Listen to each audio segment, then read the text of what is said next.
ನಮಗೆ ಉಪಯೋಗ ಎಲ್ಲ ಉಂಟು ಅಡಿಯ. ಏನು? ನೋಡಿ, ಈ ಹೆಂಡ ಕುಡಿತೇವಲ್ಲ, ಇದು ದೇವರೇ ಕೊಟ್ಟ ವರ. ಅದಕ್ಕೊಂದು ಸಣ್ಣ ಕತೆ ಉಂಟು. ಯಾವುದು? ಒಮ್ಮೆ ದೇವರು ಭೂಲೋಕಕ್ಕೆ ಬಂದಾಕ್ಷಣ ಬಾಯಾರಿಕೆ ಆಯ್ತಂತೆ. ಹಾಲು ಮಾರುವವನ ಹತ್ರ ಹೋಗಿ ನನ್ಗೆ ಹಾಲು ಕೊಡು, ಬಾಯಾರಿಕೆ ಆಗ್ತಾ ಉಂಟು ಅಂತ ಹೇಳಿದ್ರು.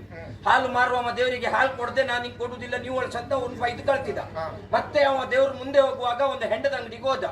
ಹೆಂಡ ಮಾರುವವನ ಹತ್ರ ಬಾಯಾರಿಕೆ ಆಗ್ತದಂತ ಕೇಳಿದಾಕ್ಷಣ ಹೆಂಡ ಮಾರುವವ ಹೆಂಡವನ್ನ ದೇವರಿಗೆ ಕೊಟ್ಟ.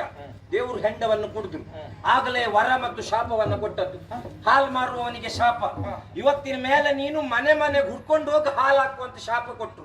ಹೆಂಡದಂಗಡಿಯವನಿಗೆ ವರ, ನಿನ್ನ ಅಂಗಡಿ ಎಷ್ಟು ಒಳಗಿದ್ರು ನಾಳೆ ಮೇಲೆ ನಿನ್ನ ಅಂಗಡಿ ಹುಡ್ಕ ಬಂದು ಕುಡಿದ್ರು ಅಂತ ವರ ಕೊಟ್ರು. ಎಷ್ಟೆಲ್ಲ ಉಂಟು ನೋಡಿದ್ರಲ್ಲ. ಶಿಷ್ಯ ಅಷ್ಟೇ ಅಲ್ಲ, ಇನ್ನು ಈ ಹೆಂಡ ಕುಡಿಯುವವರಿಗೆ ಹಾವು ಕಚ್ಚುವುದಿಲ್ಲ. ಹೌದಾ? ಪ್ರಪಂಚದಲ್ಲಿ ಸರಿ ಇರುವವರಿಗೆ ಹಾವು ಕಚ್ಚದೆ, ಕುಡುಕರಿಗೆ ಹಾವು ಕಚ್ಚುವುದೇ ಇಲ್ಲ.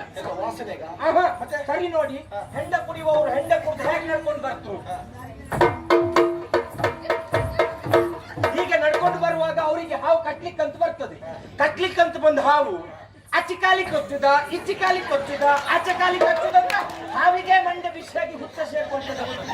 ಅಷ್ಟೆಲ್ಲ ಪ್ರಯೋಜನ ಉಂಟು. ಎಲ್ಲ ಪ್ರಯೋಜನ ಉಂಟು. ಬಹು ಉಪಯೋಗಿ ಸರಾಯಿ. ನನ್ನ ಶಿಷ್ಯ ಮರಿಲಿಕ್ಕಾಗ್ತದಲ್ಲ? ಖಂಡಿತ.